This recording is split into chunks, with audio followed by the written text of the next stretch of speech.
Olá, meus amados, bem-vindos à Estação das Células, a Armadura de Deus, capítulo 2.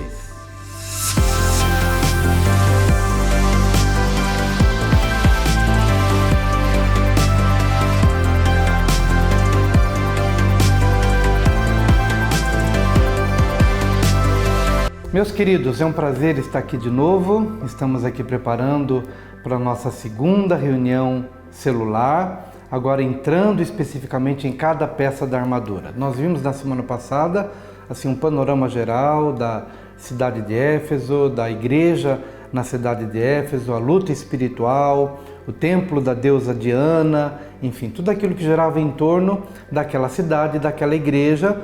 Então Paulo, no capítulo 6 de Éfeso, ele procura trazer, a partir de uma visão do soldado romano, da armadura que um soldado romano usava, ele traz essa figura para a nossa realidade espiritual. E então, no capítulo 6, conforme nós lemos, vamos encontrar toda aquela descrição da armadura de Deus, começando pela primeira peça, que é o cinto da verdade.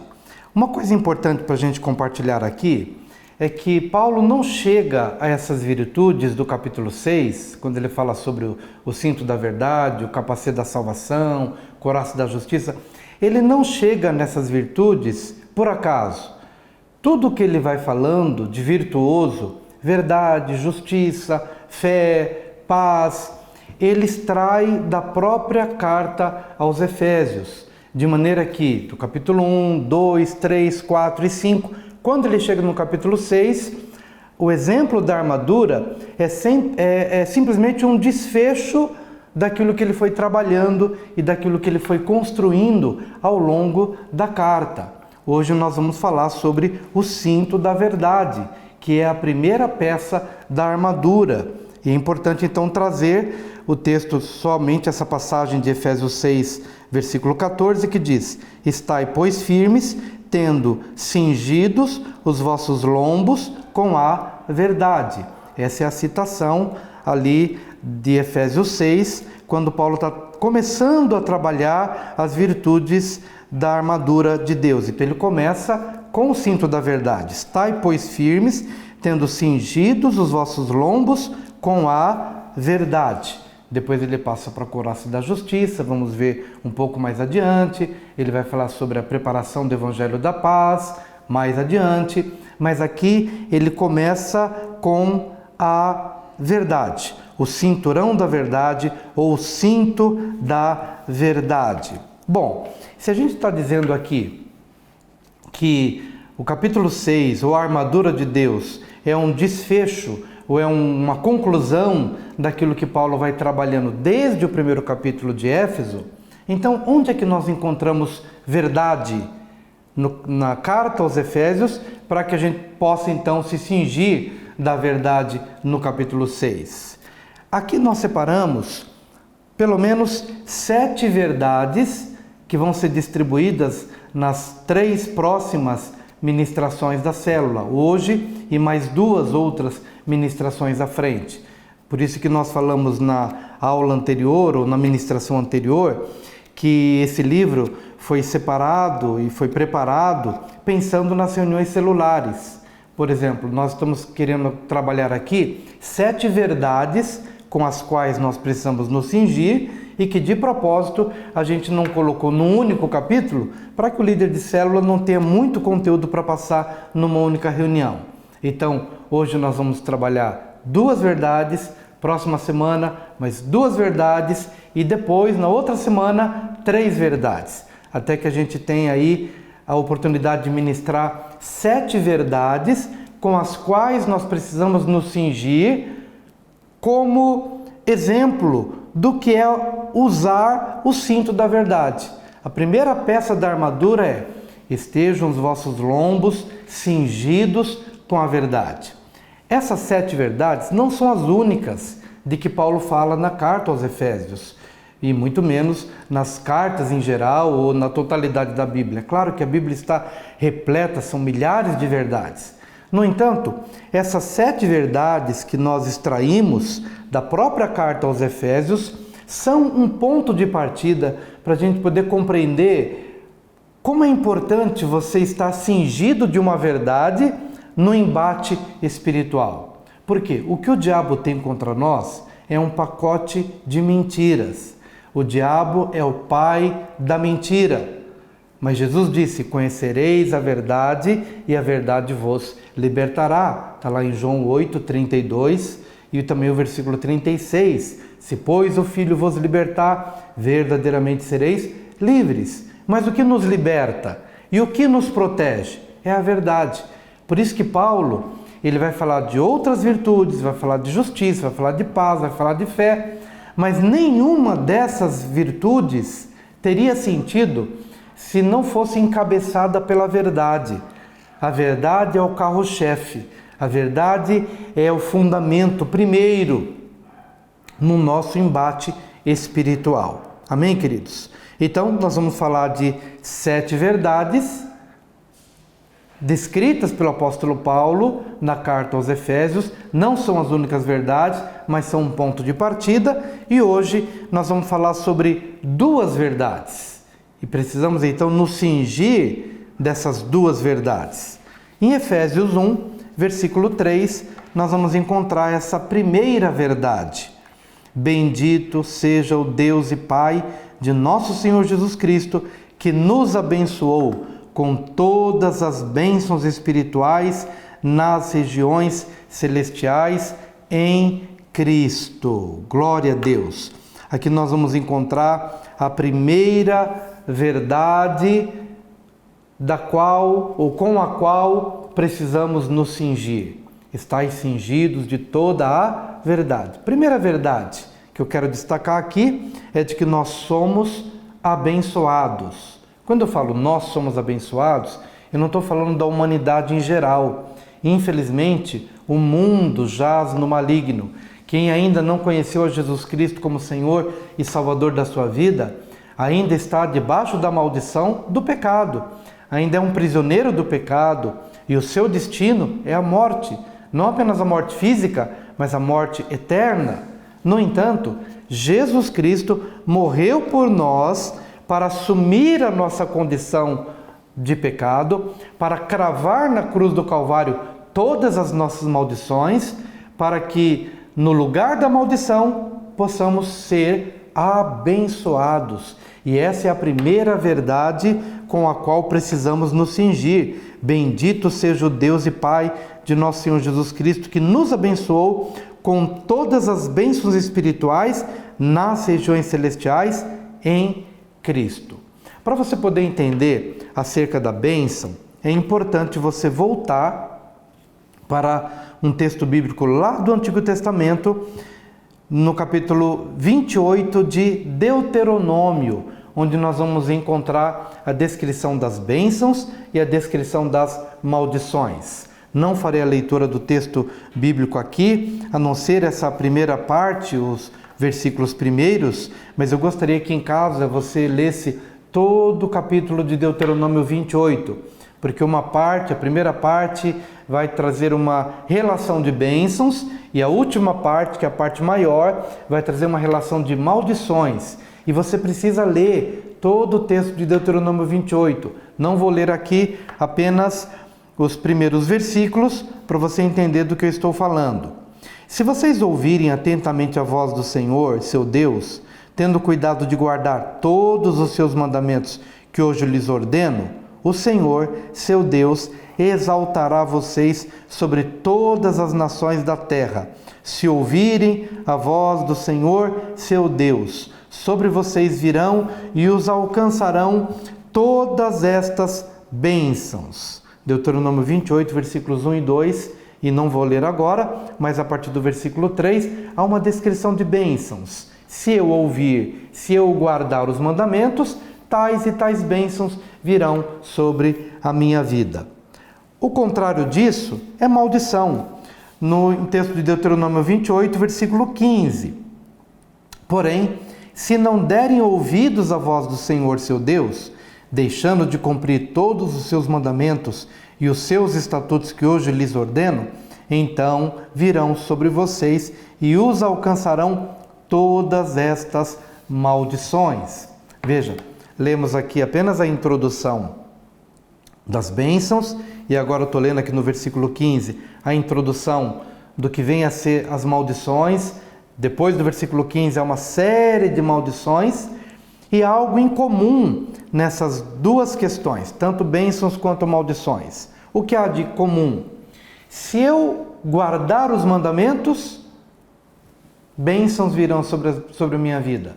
Se eu quebrar os mandamentos, maldições virão sobre a minha vida. Isso foi descrito, isso foi dado por Deus a Moisés, e Moisés passou a todo o povo e deixou isso como condição para o homem em geral. Se o homem guardar os mandamentos, será abençoado. Se o homem transgredir os mandamentos, será amaldiçoado. Agora, acontece que por conta da nossa natureza pecaminosa, não houve uma única pessoa que pudesse permanecer no escopo da bênção de Deus. Por quê? Porque o pecado, ele é não apenas na prática, nos nossos atos. O pecado, ele se manifesta mesmo nas nossas intenções. Jesus, no Novo Testamento, deixou isso claro e falou a um grupo de pessoas que se gloriava, dizendo: olha, eu sou o guardador dos mandamentos, eu não mato, eu não adultero, eu não roubo. E Jesus veio, e deixo claro aqui também nessa segunda ministração sobre o cinto da verdade, a primeira ministração sobre o cinto da verdade, mas é a segunda reunião de célula. Jesus deixa claro em Mateus 5, de 27 a 28, vocês ouviram o que foi dito, não cometa adultério. Eu, porém, lhes digo, todo o que olhar para uma mulher com intenção impura, já cometeu adultério com ela no seu coração. Então, mesmo para aquele que diz, olha, nunca cometi adultério, na verdade, o pecado ele já se processou no olhar, na intenção, no pensamento, no coração. Por isso que Paulo, lá em Romanos 3, 23, ele vai dizer, todos pecaram e destituídos estão da glória de Deus. Todos pecaram. Ou seja, a quebra dos mandamentos foi geral, todos pecaram. Ora, se a condição para eu ser abençoado é guardar os mandamentos, mas se já notoriamente estamos dizendo que todos nós quebramos os mandamentos, então necessariamente todos nós fomos remetidos àquela listagem de maldições de Deuteronômio 28. As maldições passaram a fazer parte do povo em geral, de uma forma ou de outra, porque todos nós pecamos. E agora? Como é que Paulo diz então? Bendito seja o Deus e Pai de nosso Senhor Jesus Cristo, que nos abençoou com todas as bênçãos espirituais nas regiões celestiais. O segredo está no finalzinho. Nos abençoou em Cristo. O que aconteceu? Jesus Cristo veio ao mundo não apenas para morrer por nós lá na cruz do Calvário. Antes disso, ele veio para cumprir a lei. Ele veio para cumprir essa condicional de Deuteronômio 28. Se você ouvir, se você cumprir, então essas bênçãos virão sobre você. Na verdade, eu e você não cumprimos. Fomos remetidos à maldição. Mas houve um homem, houve alguém que se fez carne, não era um anjo, não era um principado, se fez homem, semelhante a nós. E antes de morrer na cruz, ele viveu uma vida íntegra, uma vida reta, guardou os preceitos, guardou os estatutos, guardou toda a lei de Deus. E então, guardando os mandamentos, ele se tornou o único digno de receber nele todas as bênçãos espirituais. E agora acontece o seguinte, que eu e você, que ainda que não tenhamos guardado os mandamentos, mas se cremos em Jesus, as bênçãos em Cristo passam a fazer parte da nossa vida, da minha vida e da sua vida em Jesus Cristo. Ele é o guarda-chuva espiritual. Ele é o para-raio espiritual. Num tempo de dificuldades ou de tempestades ou de grande chuva, ficamos com medo dos raios e olhamos para um prédio e percebemos que aquele prédio, no topo daquele prédio, há um para-raio e que absorve os raios que deveriam cair sobre as pessoas, mas caem naquele lugar porque ele absorve os raios. Da mesma forma, Jesus Cristo, lá na cruz do Calvário, ele absorveu a ira de Deus contra o nosso pecado. Ele se fez pecado por nós. Ele se tornou o para-raio. Ele absorveu a ira de Deus nele, em sua própria vida. E em troca, nos concedeu o privilégio de sermos abençoados. Então, no tempo de crise, muitas vezes o diabo vai querer lançar mão de um pecado cometido no seu passado. Se você adulterou, se você matou, se você roubou, se você mentiu, antes de conhecer a Jesus Cristo. Mas ele vai procurar fazer com que você se torne um prisioneiro do seu passado, ou um prisioneiro desse período funesto, desse período difícil que você viveu. Como é que você vai lutar contra o diabo? Você vai se cingir da verdade. Você vai compreender que essa verdade de que você é abençoado em Cristo Jesus, não na sua prática da lei, mas sim no fato de Jesus ter cumprido a lei no seu lugar. E então você vai compreender e você vai se apropriar dessa verdade. Você vai cingir os seus lombos espirituais com a verdade e dizer: sou abençoado em Cristo Jesus. Eu reprovo o engano do diabo, a mentira do diabo, que quer fazer com que eu tema, que quer fazer com que eu me veja prisioneiro desse pensamento ou desse sentimento. Então, munido desta verdade de que sou abençoado em Cristo Jesus, então terei condições de prevalecer nessa batalha espiritual. Em nome de Jesus. Há um outro texto bíblico também, Jesus chamando a atenção sobre a questão do não matarás, né? Você se acha cumpridor do mandamento, nunca matei ninguém, mas Jesus também diz, olha, se você odiou no seu coração, você já transgrediu, já quebrou o mandamento, não matarás, através do ódio, da raiva no seu coração contra alguém. Por isso, todos esses textos mostram que a bênção não é uma prerrogativa natural do homem, porque todos nós fomos contaminados pelo pecado. Mas a bênção é uma prerrogativa de Cristo, Ele é abençoado, e se eu creio nele, e se estou nele, nele sou abençoado, em nome de Jesus. Sim, o salário do pecado é a morte, mas o dom gratuito de Deus é a vida eterna em Cristo Jesus. Há um texto lindo de Isaías 53, versículos 4 e 5, que falam que Jesus levou nossas maldições, Ele levou nossas transgressões e as cravou lá na cruz do Calvário. Isaías 53, 4 e 5, certamente Ele tomou sobre si as nossas enfermidades e as nossas dores levou sobre si, e nós o considerávamos como aflito, ferido de Deus e oprimido, mas Ele foi traspassado por causa das nossas transgressões e esmagado por causa das nossas iniquidades. O castigo que nos traz a paz estava sobre Ele, e pelas suas pisaduras fomos sarados. Glória a Deus, houve uma substituição. Jesus cravou na cruz do Calvário nossos pecados, nossas transgressões, e em troca fomos abençoados. Então a primeira verdade com a qual eu me cinjo, dentro desse contexto da armadura de Deus, é de que eu sou abençoado. A segunda verdade está em Efésios 1, versículo 4. Antes da fundação do mundo, Deus nos escolheu nele para sermos santos e irrepreensíveis diante dele. Efésios 1, versículo 4. A primeira verdade é: sou abençoado.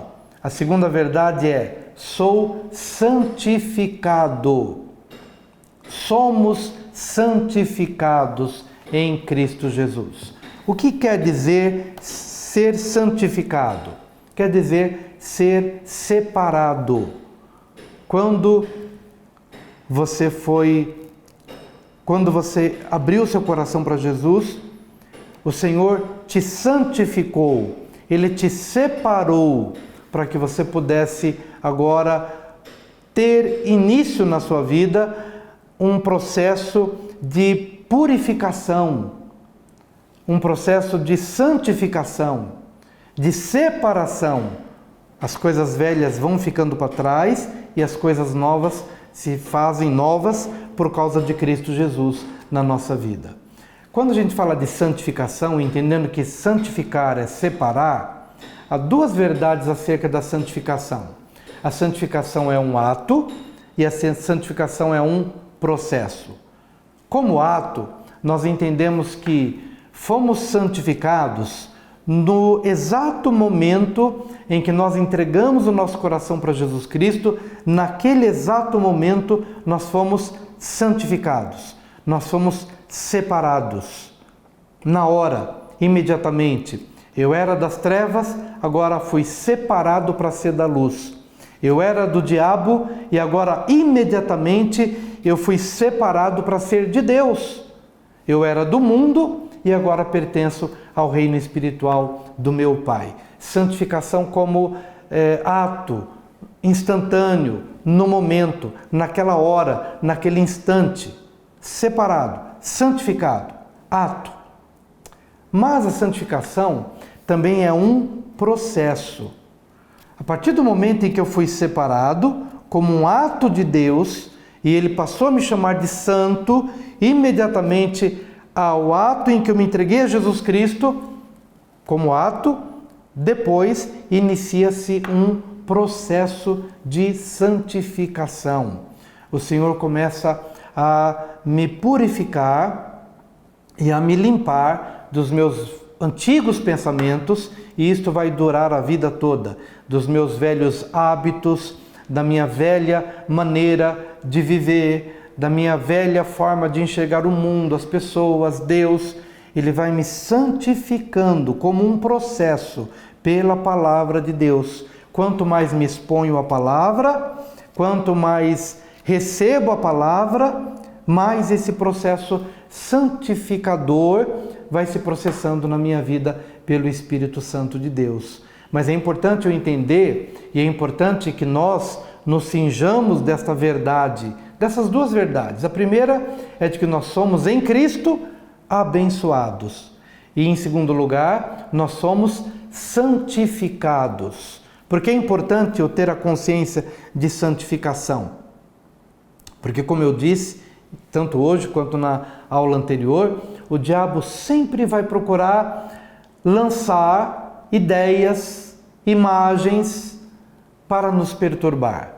E uma das imagens, talvez, seja a imagem de um pecado antigo, talvez seja a lembrança de um caminho errado que eu trilhei ou tomei em algum outro momento da minha vida, que traga uma consciência de que eu estou sujo, de que eu ainda sou pertencente a este mundo, de indignidade.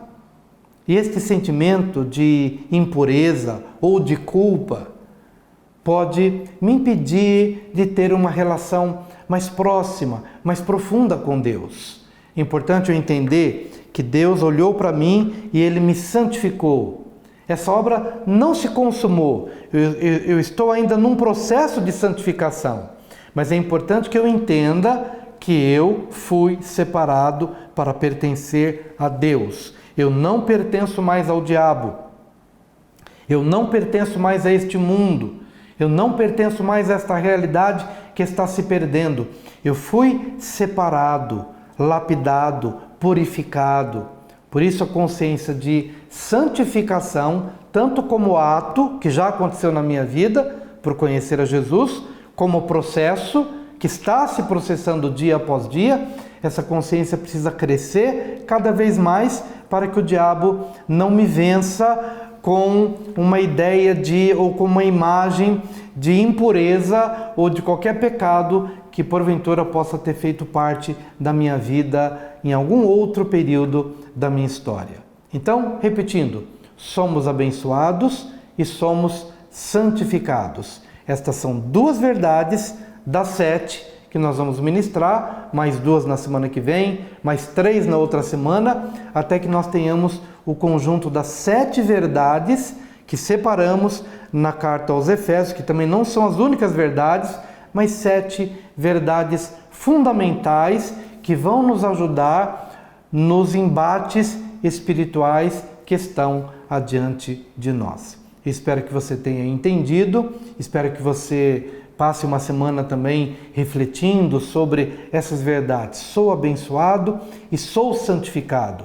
E pense nas vezes em que o inimigo de alguma forma trouxe alguma imagem diferente da bênção e diferente da santidade para a qual você foi chamado. E comece então a se posicionar em cima destas verdades e faça exercícios de fé, para que em nome de Jesus o diabo não alcance mais vantagem contra você em cima destas verdades com as quais você está se cingindo.